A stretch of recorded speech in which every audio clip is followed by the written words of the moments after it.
All right, welcome everybody. This is Brocco with Uncharted Territory. Got another post-market recap video for you guys today. Two things I want to say before we continue with this video. First of all, we started this series on Monday last week, I believe, with these, short 10 to 20 minute post-market recap videos. Just kind of looking at, some of the action for the day and then as well as what to look for, headed into tomorrow. If you guys have been enjoying these, please let us know in the comments, right? That positive feedback will just encourage us to continue to do so with, this series and all that. So we're happy to put them out for you guys.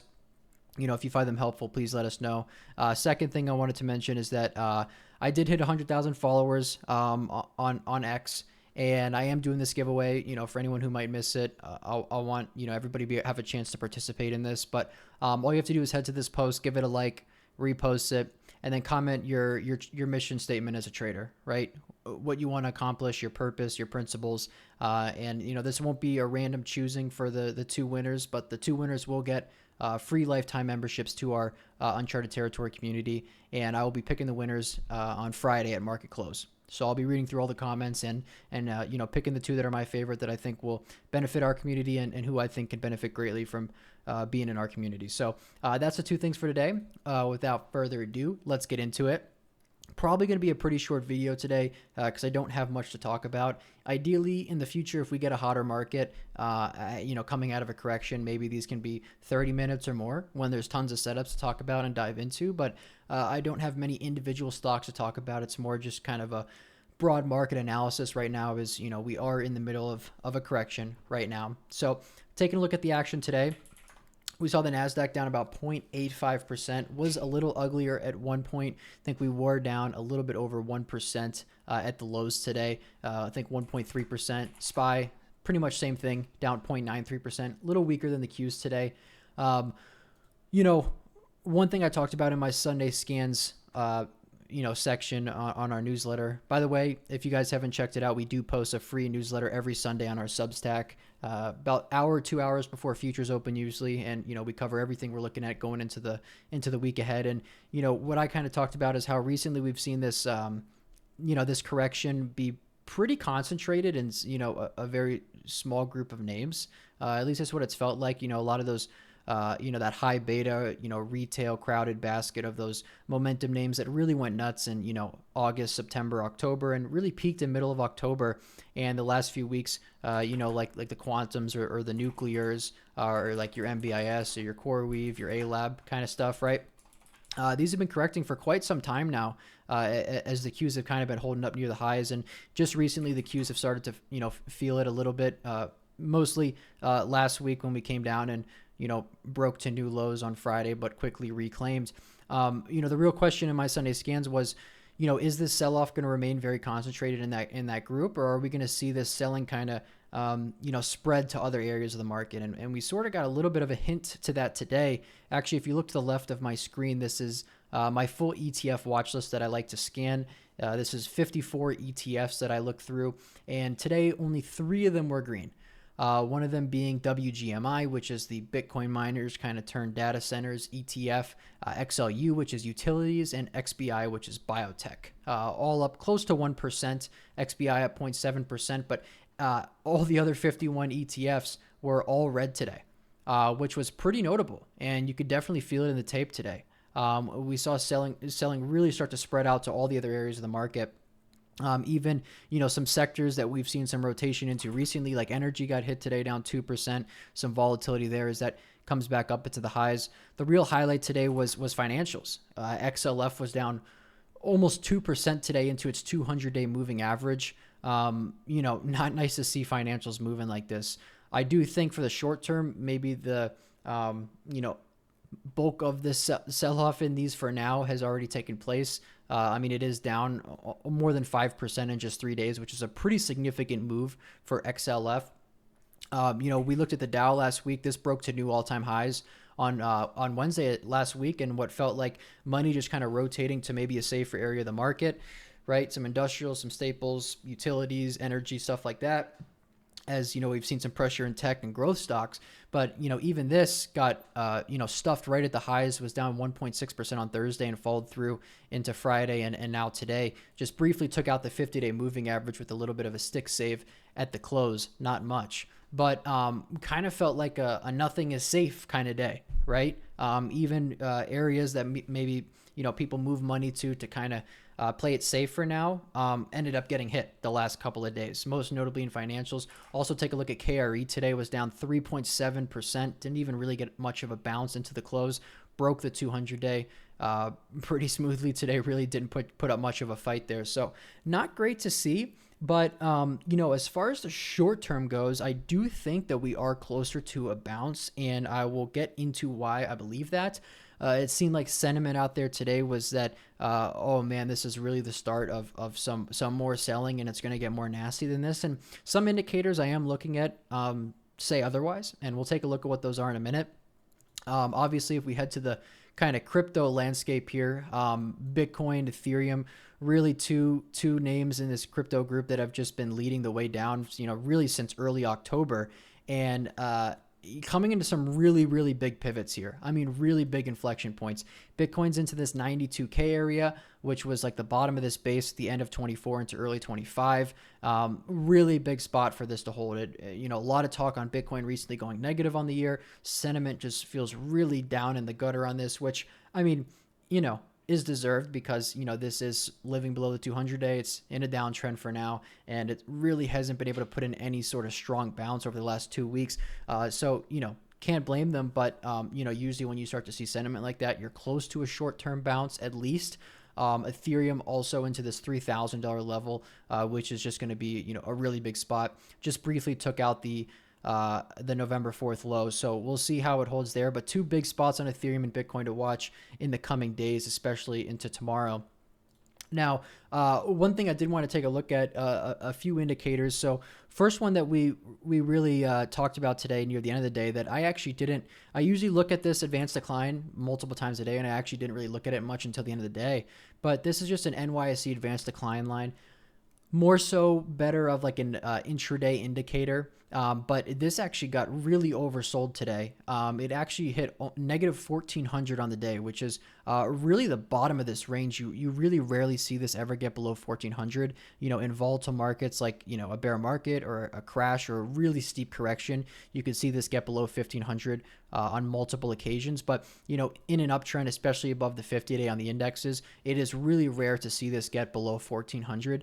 You can see the last time that the advanced decline line came into negative 1,400 was 1010, which I'm sure everybody remembers that day. That was the bad break off the highs. S&P was down 3%. Huge volume day. We just trended pretty much all day long to the close. Crypto got hit huge in the after hours. So yeah, we had pretty much the ugliest and heaviest advanced decline line since that 1010 day today. And this leads me to believe that we may get a short-term bounce here soon, just because, anytime this advanced decline gets in the negative 1,400 to 1,500 range, you typically see a really quick snapback, whether it be, if you're gapping down to 1,500 in the morning on a gap down, you'll see this kind of, market-wide mean reversion. Or, if you close down there in the next day or two, you see usually a pretty hard snapback to the upside. Another indicator to take a look at is the S5FD, which is the S&P stocks above the 5-day moving average, really coming into oversold territory here. I mean, anytime this gets below 20, you typically see a pretty aggressive snapback, and we close at around 17% today.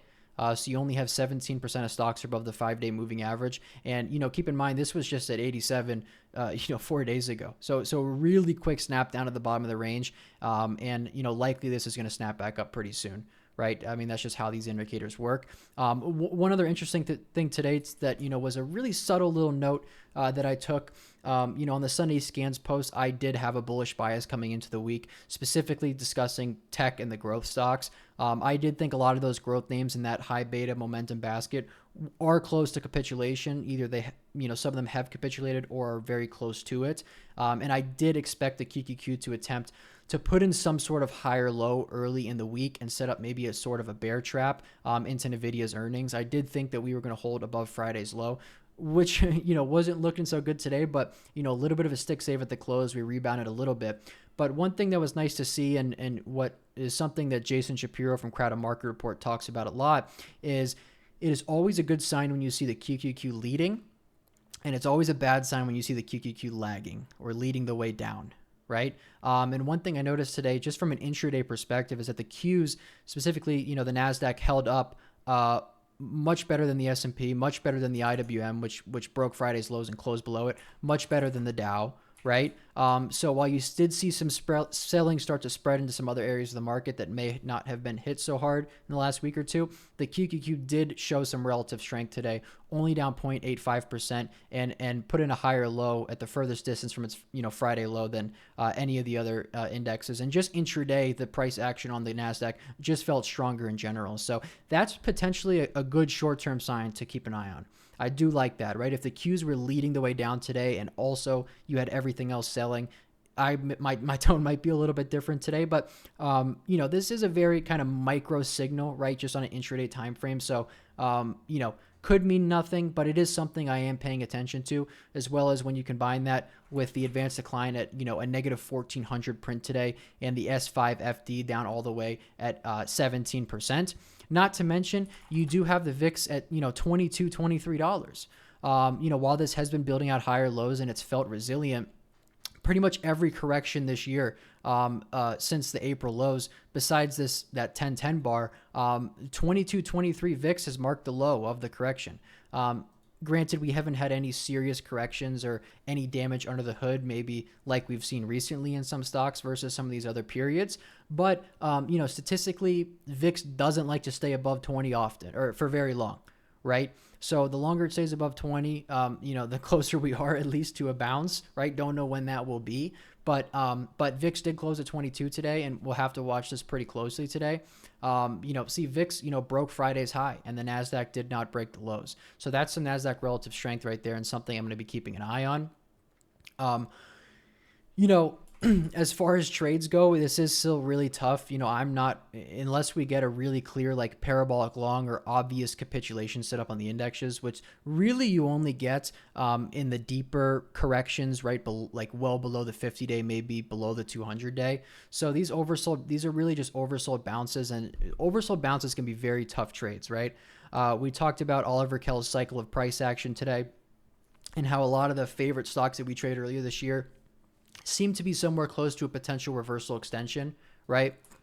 But, Oliver Kell talks about this, and I sent out the clip today.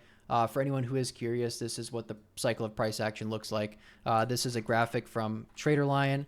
Let's just go to it real quick. This is the cycle of price action, and it's basically just a cycle in which all stocks move. It's pretty fractal, works on all time frames.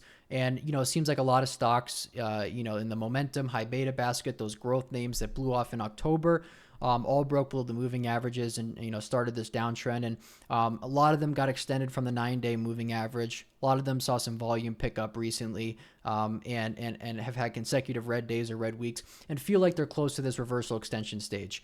And, after that, what you get is pretty much a snapback rally, whether that starts tomorrow or the next day, or maybe NVIDIA's earnings provide some fuel for maybe, a move back to the top of the range on the Nasdaq. You get a reversion back to the moving averages. And then this area here between, when we pop back through the moving averages and start a new upcycle, if we do, if this is a shorter correction than maybe people may think, and we can get going and, maybe there's some fresh news or catalyst or fuel for the market, this area between the reversal extension and the wedge pop is the toughest area on the market to trade. You often see some very extreme volatility, a lot of shakeouts, and yeah, it's just not a fun spot to be involved in on the market, right? You want to be involved when stocks start remounting moving averages, they start coming out of bases, they start supporting at ascending moving averages and giving really tight setups, volatility contraction. We don't have any of that right now, really. So any trades are going to be difficult, keeping that in mind. As far as, the next few weeks and months go, could we build out a distribution base and eventually break lower, in December, or even sooner than that? That's possible. But as far as my short-term bias into the next few days and into the NVIDIA report, given that advanced decline print, given the S5FD, and the way we saw the Qs hold up stronger than some of the other indexes and ETFs today, has me a bit optimistic for the short term. Maybe not gonna see that in my trading. Like, I may still not be very active to the long side, but it definitely keeping in mind, like, don't want to press shorts here. It does not seem smart just from a, risk reward perspective. The time to really press shorts seemed like, a week or two ago. And, I think some shorts might be getting greedy and might get burned here pretty soon. Obviously, just all speculation. My opinions are pretty loosely held at the moment, so we'll have to see. But I thought some of those indicators and some of those oversold prints we saw today were really interesting, paired with the action we saw in the Nasdaq today versus maybe the Dow Jones or the S&P and IWM. So yeah, it's gonna be an interesting rest of the week. I did take a small position today in this SGML. This is a really small position, almost like nothing, just something to keep me busy and test out. But saw this as a potential EP today. Traded 900% above its 50-day average volume, retested the 200-day at the open and kind of reclaimed and gave this little pullback into the VWAP midday. Had earnings. This Lithium group has been really strong recently. If you just take a look at some of the names, like, ALB, been coming up the right side of this base. SQM is another one that traded its highest volume in a year today. Really nice move there. LAR, another one that had a nice move this morning. You can even look at REMX, which is the Rare Earth Strategic Metals ETF, tried to take out some range today. Keep in mind, if we do see further market weakness, some of those names I just listed could get smacked off the highs pretty quickly, right? Anything that's extended and showing relative strength is going to be vulnerable if we see continued weakness in the indexes. But, given this group's strength and the potential for maybe the market to turn up in the short term, I thought this SGML was an interesting idea today. So really small size and nothing have very high expectations for, but just wanted to try something and see if I could get really any traction at all. So don't have any big trades planned this week. Likely not going to do very much into the NVIDIA report. I am interested to see how the market trades and sets up into that report, because I think that's going to be very telling. Remember, wherever the market's at in its cycle, even for the short term, is going to determine how that NVIDIA print hits the tape market-wide, with on the semis and on tech and NVIDIA itself. So, I don't think it's so much about the report, but, where the market is going into that report and, what they decide to do with it after that. So hopefully we'll get some answers then. But yeah, I hope this helped. 17 minutes. Not much else to talk about personally on my end here. And hopefully after tomorrow, we have a little bit more to talk about. TSCR's got his new microphone set up, and he'll be recording on OBS and getting a post-market video out for you guys tomorrow. A lot of stocks on the inside bar scan today. Nasdaq put in an inside bar. Will be interesting to see how those resolve. But yeah, that's my thoughts for today. Hope everyone has a great rest of the week. Be smart. Not the time to be a hero right now. I usually have it's usually pretty easy for me to build conviction in some things in a good market. And lately I've had trouble building literally any conviction in anything. When I can't build conviction and stuff, I have a really hard time, letting trades work or even be confident having my money in really anything. So, don't try to push it too hard right now. Be smart. And make sure you're still staying diligent, scanning, doing your prep work, because if I've learned anything in the past going through these cycles, it's that the market can turn on and flip the switch really quickly, right? So even diligence in a choppy or shitty market is part of good timing, right? So yeah, hope you guys have a good rest of the week, and we'll see you guys tomorrow for the post-market recap.